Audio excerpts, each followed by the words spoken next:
This is the Apple Watch Ultra 3. And since I already have the Ultra 2, I was fully planning on returning it after testing it out, but I kind of love it.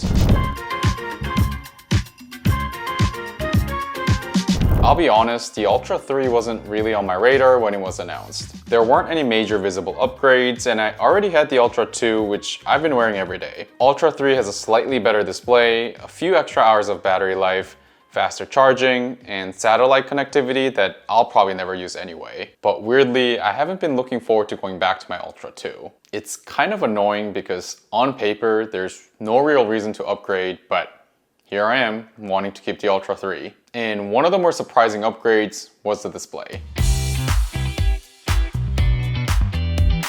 The Ultra 3 has the same body as the Ultra 2, but the display itself is slightly bigger thanks to thinner bezels. It's really not something you'll notice. I definitely didn't at first since it's only about 5% bigger. I only noticed a slight difference because I'm coming from the natural titanium color, and having a black titanium finish makes the bezel less noticeable, giving the illusion that the screen feels bigger. And I know that the black titanium isn't even new with the Ultra 3, but seeing it in person, using it in person, just hits different. It makes the watch look cleaner, more modern, and it's definitely part of why I've been loving it more than my natural titanium Ultra 2. And I've also been using the black trail loop with it. It has that white reflective yarn woven in, and honestly, it completes the all black look perfectly. It's super comfortable too. I think I like it even better than my Nomad watch band on my Ultra 2. But what really impressed me more than I expected is the new LTPO3 wide-angle OLED display. The wide-angle OLED optimizes each pixel to emit more light at wider angles,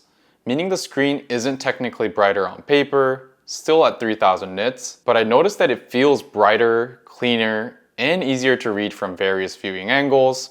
Hopefully I can capture it on camera for you all. LTPO3 also enables a more power efficient always-on display, which now shows second intervals without sacrificing battery life. I feel like it's such a minor thing, but once you get used to it, it's kind of hard to go back. Outside of that though, there aren't any exclusive watch faces for the Ultra 3. The new Waypoint face along with Flow and Exactograph are available on all Ultra models with the new watch OS 26. So yeah, that's one less reason to upgrade to the Ultra 3, especially if you have a previous Ultra. But with that more power efficient display, the Ultra 3 also improves on the battery life compared to the Ultra 2.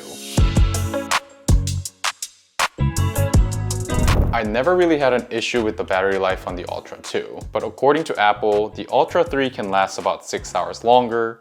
So now the Ultra 3 can get up to 42 hours compared to 36 on the Ultra 2. I will say though, I was basically getting 2 full days with the Ultra 2, and I haven't really noticed much of a difference using the Ultra 3 in my day-to-day life. After 48 hours, including a full day at Disneyland, I still had about 18% battery left. For context, I keep the always-on display enabled, no cellular connection, and usually track 1 or 2 workouts a day, mostly walks. Don't get me wrong though, I'm always going to be happy about the improved battery life on my Apple Watch. But for most people, especially coming from the Ultra 1 or 2, it's not going to change how you use or charge the watch. Apple also improved fast charging. Now you can get up to 80% in about 45 minutes. And what I do appreciate especially is how fast it can top up now. About 15 minutes of charging for 12 hours of use, or just 5 minutes of charging for 8 hours of sleep tracking. And when I tested it, I actually got around 20% battery in just 15 minutes, so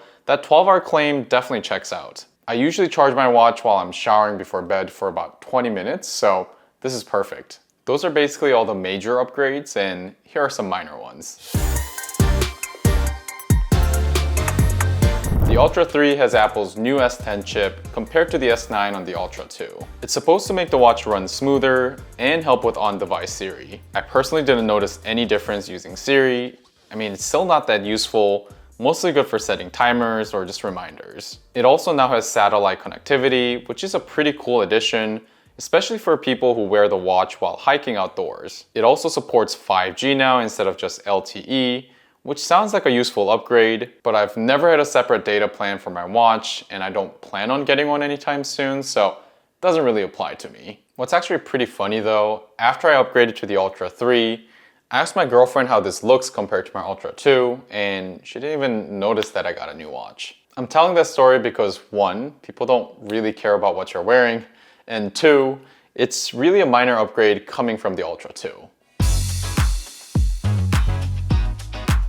I think you can get a general idea on why I hate that I love the Apple Watch Ultra 3. Compared to the Ultra 2, there really aren't any major upgrades that should make me want to keep the Ultra 3, but here I am, actually considering it. I hate that I love being able to see seconds without flicking my wrist, and that the screen feels cleaner and brighter even though I never had any complaints about the Ultra 2's display. I hate that I love the black color so much, especially when the Ultra 2 already came in black. I do love that there's a bit of an improvement in battery life, but it's not really noticeable day to day, except for the faster charging.